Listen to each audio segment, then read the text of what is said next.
বহু ফজিলতপূর্ণ 10টি ছোট আমল।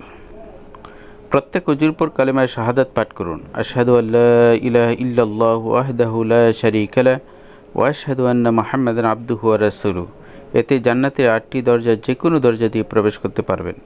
সহিহ মুসলিম, হাদিস নং 234। প্রতি রাতে সূরা মুলক পাঠ করুন। এতে কবরের শাস্তি থেকে মুক্তি পেয়ে যাবেন। সহিহ নাসাঈ, সহিহ তারগিব, হাকিম, হাদিস নং 3839। রাসূল সাল্লাল্লাহু আলাইহি ওয়াসাল্লামের উপর সকালে 10 বার ও সন্ধ্যায় 10 বার দুরূদ পড়ুন। এতে আপনি নিশ্চিত রাসূল সাল্লাল্লাহু আলাইহি ওয়াসাল্লামের সুপারিশ পাবেন। তিবরানী, সহিহ তারগিব, হাদিস নং 656। সকালে 10 বার ও বিকালে 100 বার সুবহানাল্লাহিল আযীম ও বিহামদিহি পড়লে সৃষ্টিকুলের সমস্ত মানুষ থেকে বেশি মর্যাদা দেওয়া হবে। সহিহ আবু দাউদ, হাদিস নং 5091।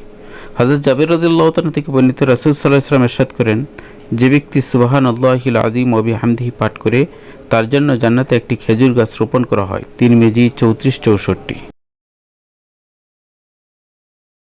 বাড়িতে সালাম দিয়ে প্রবেশ করুন। এতে আল্লাহ তাআলা নিজ জিম্মাদারিতে আপনাকে জান্নাতে প্রবেশ করাবেন। জামাতে ইমামের প্রথম তাকবীরের সাথে 40 দিন সালাত আদায় করুন। এতে আপনি নিশ্চিত জাহান্নাম থেকে মুক্তি পেয়ে যাবেন। তিরমিজি। মহিলারা 4টি কাজ করবেন: 5 ওয়াক্ত সালাত, রমজানের সিয়াম, লজ্জাস্থানের হেফাজত, স্বামীর আনুগত্য করুন। এতে জান্নাতের যে কোনো দরজা দিয়ে প্রবেশ করতে পারবেন। সহিহ ইবনে হিব্বান, হাদিস নং 4163। মসজিদে ফজরের সালাত আদায় করে বসে দোয়া জিকির পাঠ করুন এবং সূর্য উঠে গেলে 2 রাকাত চাশতের সালাত আদায় করুন।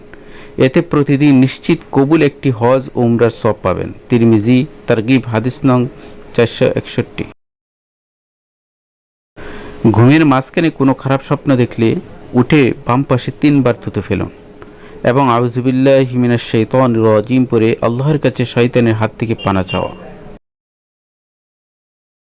যখন তোমরা আজান শুনতে পাও তখন মুয়াজ্জিন যা বলে তার পুনরাবৃত্তি করে যাও।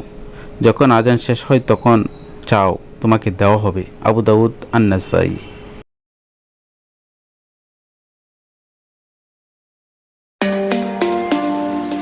ইত্তেহাদ টিভি।